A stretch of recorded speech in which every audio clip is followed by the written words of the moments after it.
Hello, my name is David Robinson. This is my video discussion on what I would do as a CEO or COO of an airline if there was an economic downturn and what my plans for the future would be.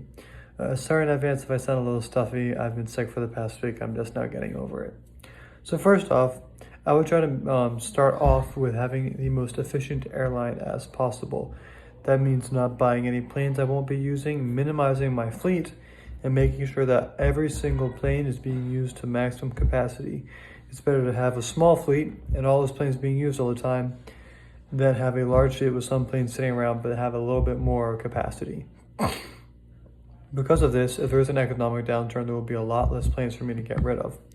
Along with the planes, I would make sure I don't go into any long-term leases. If I want to buy another plane, I'll probably try to make it so that I can buy a plane and have it. No long-term leases, nothing like that I would get stuck in. And then if there's an economic downturn and I'm forced to sell them, I have this lease on them that I haven't paid off and I'm kind of stuck with that asset. So really minimizing the fleet and not being too greedy and making sure that my assets are exactly what I want them to be, it would be the first step that I would take. Secondly, I would try to go more into cargo operations like how we talked about earlier, and splitting it up into that kind of field so I can have the passenger operations and also the cargo operations. Having that flexibility will allow me to create revenue even when I'm not flying passengers per se, like when COVID happened, when there were nobody flying on the airlines, but everybody was home and everybody was buying things online and getting it shipped to their door. So opening up that alleyway and helping that source of revenue would help keep the airline afloat and help keep those planes running and moving. Other things would be trying to maybe incentivize different seating options. If I have a smaller fleet, I'd like to try to incentivize having a better first class, business class, whatever, and try to focus on a little bit more of the premium things and then have economy be whatever economy is. Because that's where my money is really going to be. If there's an economic downturn, there will be less people flying. And the people who are going to be flying will be people who can afford it. And so by that, I would probably want to try to make it a bit more of an incentive to fly a higher class, maybe with loyalty programs or something like that.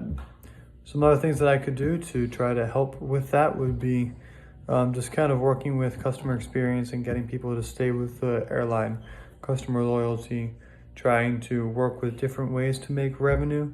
Maybe try to look into expanding into a couple different things, maybe smaller charter operations for something if there's something like an economic downturn where I won't be able to move as many planes, or maybe the bigger planes with the more fuel burn, I won't be able to use them anymore. Just kind of maximizing efficiency and flexibility and just working with that. Those are kind of the main things that I would do for like short term: expand cargo operations, lay off people I don't need, stop using the aircraft that I'm not using anymore, try to sell them, offload them, maximize as much revenue as I can with the lowest amount of cost. Long term, I try to get newer aircraft, again, keeping the fleet as small as possible, so that if there's something happens, I already have the new aircraft and I'm not going to be stuck in an outdated thing. And then strengthening those customer loyalty programs and the customer loyalty to help keep those people coming straight back to the airline that I am operating. And that is all. Thank you.